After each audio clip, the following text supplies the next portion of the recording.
Auzim vorbindu-se foarte mult despre succes. Dar ce este succesul?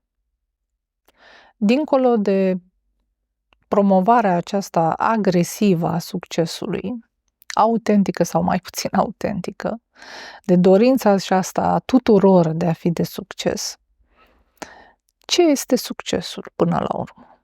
Cred că succesul este ceea ce suntem, ceea ce devenim.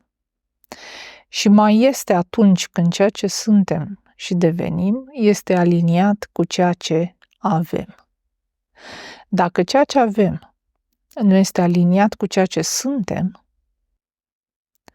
nu cred că poate fi vorba de succes. Din contră, cred că este vorba de construcții mari făcute pe nisipuri mișcătoare.